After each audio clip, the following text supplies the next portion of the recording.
Um dia na história com Carlos Bastos. Mr. Gorbachev, tear down this wall. I have a dream. Aqui, posto de comando do movimento das Forças Armadas. É fazer a conta. Houston, we have a problem. Yes, we can. And now for something completely different. Já aqui falámos que a invenção do fonógrafo por Thomas Edison fez a síntese de uma série de invenções que tentaram gravar as vibrações sonoras.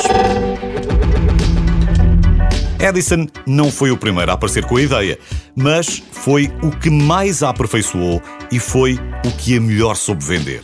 E temos de ser justos. A grande inovação do fonógrafo era a sua capacidade de também reproduzir os sons que gravava, abrindo novas possibilidades, nomeadamente a utilização comercial do som. A isto chama-se ter olho para o negócio.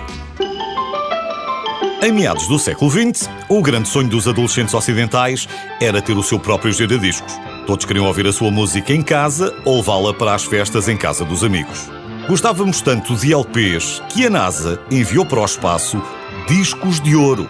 São LPs que estão a bordo de ambas as naves Voyager.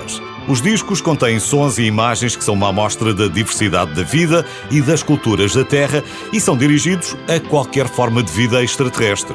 Ou então a seres humanos de um futuro distante que os encontrem. Só para o caso de estar a perguntar, sim, foi incluído nas naves uma espécie de giradiscos. Bem, mas o vinil teve os seus dias, apesar de ter regressado já neste século, por uma razão muito simples. É mais difícil de falsificar. Se o vinil reinou nas décadas de 50 e 60, a cassete roubou-lhe o trono nas décadas seguintes, porque era mais fácil de transportar e porque podia ter vários artistas numa só cassete. A cereja no topo do bolo surgiu quando passou a ser possível desligar da ficha o leitor de cassetes e levá-lo para a rua. Foi o início do reinado do Walkman. Talvez não saiba, mas o Walkman foi inspirado pelo desejo de um dos fundadores da Sony.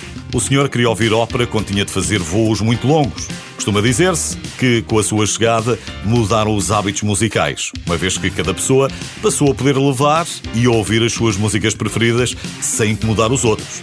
Bem, quase sempre. Escusado será dizer que os adolescentes ficaram loucos e o Walkman ajudou a cassete a superar o vinil como o formato mais vendido.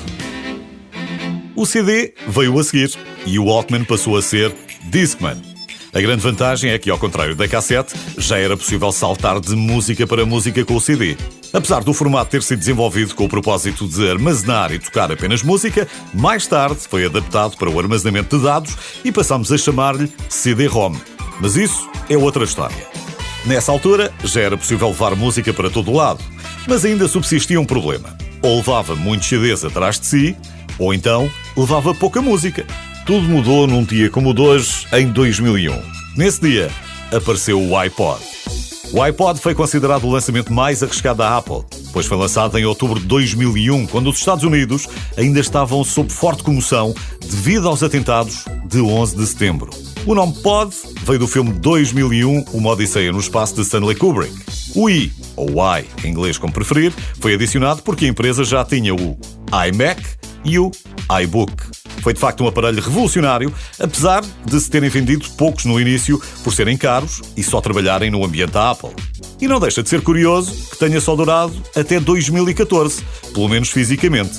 A verdade é que hoje todos nós temos um seu descendente nos nossos telefones e podemos levar toda a música do mundo para todo o lado. Já agora, o pai do iPod não foi Steve Jobs, foi um DJ amador que estava cansado de carregar a sua enorme coleção de CDs para todo o lado. Ou seja, tal como Edison, Jobs não foi o primeiro a aparecer com a ideia, mas foi o que mais a aperfeiçoou e foi o que a melhor soube vender.